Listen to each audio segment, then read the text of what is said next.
guys! Welcome back to my YouTube channel, and for today's video guys, meron na naman po tayong bagong loan app na sisilipin. So kung naghahanap ka ng pangmabilisang cash, kasi ang sabi niya dito sa kanyang ads guys, need cash fast. O diba? So kung kailangan nyo daw ng pangmabilisang cash, nako baka ito na ang ating kailangan. It offers 10,000 up to 30,000 with a daily interest of just 0.05%. So, alam naman natin guys, pag bago, so kailangan muna talaga nating silipin para malaman natin kung ano nga ba talaga yung ino-offer nila. So, legit ba talaga? Based naman guys sa kanyang ads, nag-offer daw po siya ng loan amount na up to 50,000 pesos with 120 days. And sabi pa nila dito guys sa kanilang ads, all expenses and interest rates are open and transparent.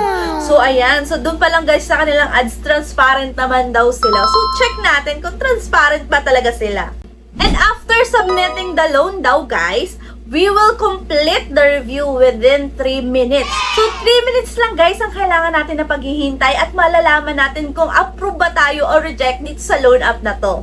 For today's vlog nga po, ang pag-uusapan po natin is si Sunny Fund Tala Peso Loan PH. So, ayan guys, huwag kayong malilito ha, hindi ito yung tunay na tala. So, ayan, baka maraming malito sa inyo. And ngayon nga guys, sisilipin na po natin kung ano nga ba ang meron dito kay Sunny Fund. Pero bago po tayo magpatuloy, baka hindi ka pa nakasubscribe na o naman, mag-subscribe ka na. Kasi naman, meron po tayong pa-Gcash giveaway at hindi lang yon, meron din po tayong pag-run Gcash giveaway. So, in every video, namimili po ako ng 1 lucky winner at nananalo ng 100 pesos. And every month nga guys, namimigay din po tayo ng tigpo 500 pesos para sa 3 winners. So, kaya ano pang iniintay nyo guys? Mag-subscribe na kayo sa ating YouTube channel, i-like itong video at mag-iwan ng comment dyan sa comment section. Ganun lang kadali ang inyong gagawin para mapasali po kayo sa ating mga pa-Gcash giveaway. Without further ado, alamin na po natin kung ano nga bang ino-offer nito ni Sunny Fund. Ito po is under ni Darminder and Gorfjet Lending Corp. So, ayan guys, ang hirap na mabasahin ng kanyang developer. And as of now, meron na po siyang 1.4K ratings and 4.8 stars. And disclaimer lang din guys ha, hindi po tayo agent or promoter nito ni Sunny Fund. So nag-share lang po ako kung ano nga bang meron sa loan app na to. At para rin po matulungan kayo kung maglo-loan ba talaga dapat tayo dito o hindi. So i-open na po natin si Sunny Fund and magda-direct na agad siya guys sa kanyang dashboard. And dito meron po siyang maximum loanable amount na 58,000 pesos. So ayan guys, and meron siya dito nakalagay na 120 days daw po. So, click na po natin dito yung apply and dito nga po, kailangan po natin mag-provide ng ating active phone number and meron po tayong marireceive na OTP and click login. So, sa kanyang application process guys, meron lamang po siyang 3 steps. So, step 1, fill information, review and approval, and then loan receive. So, napakasimple guys ng kanyang step. Sa step 1 guys, narito po yung ating mga pipil-apan, authentication, personal information, job information, contact information, and then payment account information. Guys, dito po sa authentication, so kailangan lang po natin picturean yung ating ID and meron din po siya ditong facial recognition.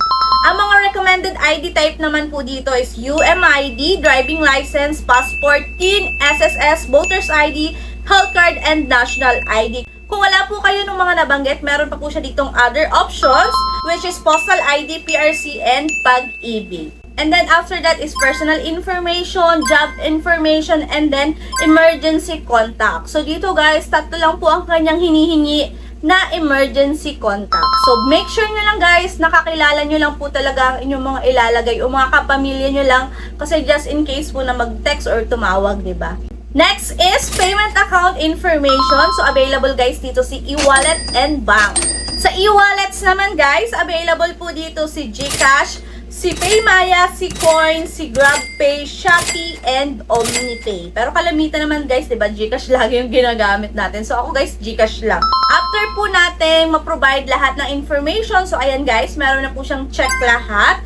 And dito guys, meron na lamang po akong loan amount na 2,000 pesos and for 7 days lamang siya. And meron daw po siyang interest na 0.05%. And guys, take note ha, meron ako nakita dito sa bandang itaas niya which is Peralife. So ito pong si Sunny Fund is hindi bagong loan app, nag-change lang siya ng pangalan. Guys, huwag niyo po muna i-click dito yung next, bubusisiin po muna natin kung worth it bang utangan itong si Sunny Fund or si Peralife.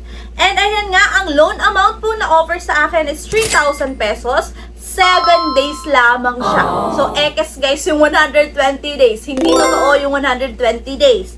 And 0.5% daw po. Ang aking disbursal amount na naman po na matatanggap guys is 1,800 pesos. So, ibig sabihin guys, magkano na agad yung bawas? Meron agad siyang deduction na 1,200 pesos. So, saan ba napunta yung 1,200 na kanilang dinidak? So, dito guys yan, napunta sa processing fee which is 1,001 pesos at meron siyang total interest fee na 19 pesos at risk control service fee na 180 pesos. So, totoo guys, yung kanilang nasa ads na transparent po itong si Sunny Fund. So, ayan. And dito, narito yung kanyang repayment plan, narito yung repayment amount which is 3,000 po yung ating ibabalik, di ba? And for 7 days lang po. Nag-apply po ako this April 29 and ang akin po ika 7 days daw is on May 5, 2025. So, ayan guys, yan po yung offer dito ni Sunny Funds / Peralife kasi hindi po pala talaga siya bagong loan app. Nag-change lang po siya ng pangalan. So, ano guys, worth it bang utangan itong si Sunny Fund? Kung ikaw, itatry mo ba itong si Sunny Fund? At kung hindi mo naman itatry, bakit? 'Di ba? So, ayan guys, i-share nyo naman dyan sa comment section. And kung nakapag-try ka naman dito guys, nako, i-share mo din dyan sa comment section para at least, 'di ba, yung mga manonood sa atin o mga nanonood sa atin is magiging aware sila lalo kung ano ba talaga ang ino-offer nito ni Sunny Fund, diba? So, ayun guys, that's all for today's video. Kung hindi ka pa po nakasubscribe sa ating YouTube channel, nako, mag-subscribe ka na. I-hit nyo na rin po ang notification bell para maging updated po kayo sa mga susunod na uploads ko. So, yun lang guys. Bye-bye na po muna. Thank you for watching and see you on my next vlog. Bye!